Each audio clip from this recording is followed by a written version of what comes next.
Two words have been flashing in my mind in recent days. They are the words glorifying God. These two words constitute a common expression in our Christian vocabulary. I want to share a few thoughts on what it means to glorify God. My text is 1 Corinthians chapter 10, verse 31. We read, "So whether you eat or drink, or whatever you do, do everything for the glory of God."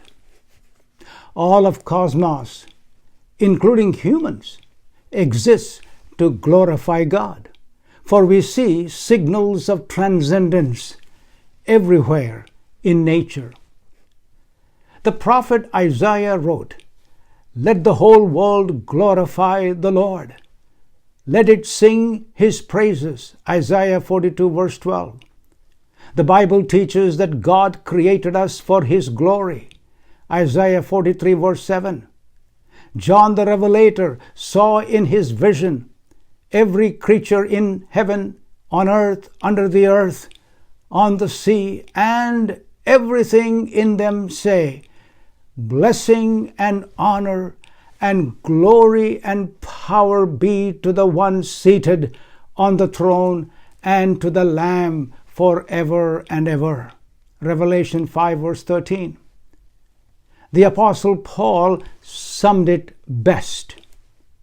"So whether you eat or drink or whatever you do, do it all for the glory of God." 1 Corinthians chapter 10 verse 31. All of creation exists for the glory of God.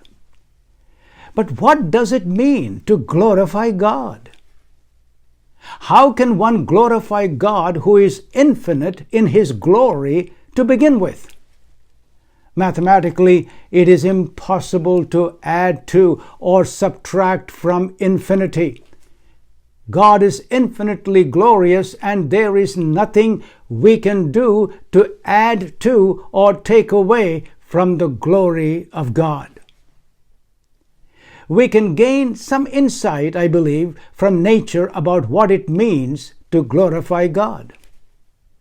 Take, for example, the moon. We all admire the beauty of a softly shining moon across the night sky above the sleeping earth. The moon's glow bathes the treetops and rooftops in quiet brilliance. The fact is, the moon has no light of its own.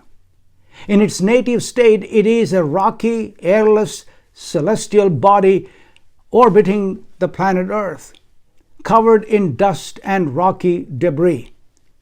But what it does is to silently and faithfully reflect the sun's light.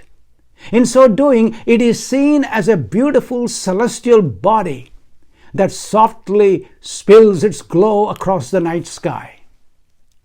So, to glorify God could mean to reflect the glory of God in all that we do and say.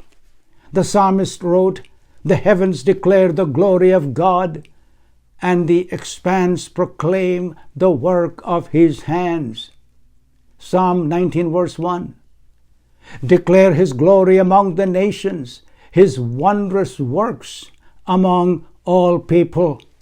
1 Chronicles 16 verse 24. In his high priestly prayer, Jesus prayed that he had glorified the Father on the earth by completing the work the Father gave him to do. We take that to mean that God's glory was displayed or reflected in the person and work of Christ, namely his miracles, teachings, death on the cross, resurrection from the grave, and ascension into heaven. Metaphorically, we may see ourselves as moons. Although we are dark and imperfect within ourselves, We can reflect the light of Christ, the Son of Righteousness, in our words, actions, finances, relationships, work, and the foods we eat. Our lives should be like the stroke of a brush in a masterpiece that tells the world who God is and shows His presence in us. We must reflect the glory of God in our daily life activities.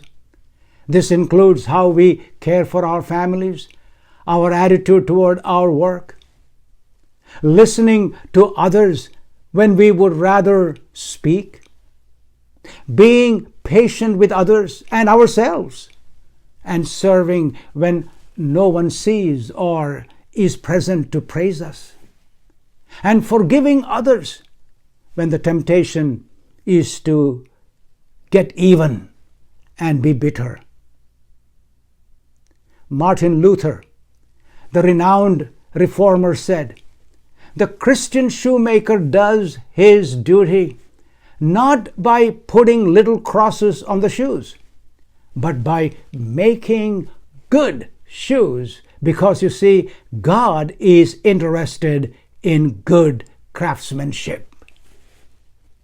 The point is that we reflect God's glory by being the best we can be with God's help, faithful, truthful, patient, and excellent in all that we are and do. After all, we are God's workmanship, created in Christ Jesus for good works. Ephesians 2 verse 10. Let me ask you this. Are you reflecting the glory of God in your life? Oh, I pray that with God's help, you will go forth and declare the glory of God in your conversation, conduct, and magnify Him through your praises all day long. Psalm 35 verse 28. Let the glorious Christ in you be seen by those who are around you. God bless you and have a blessed day.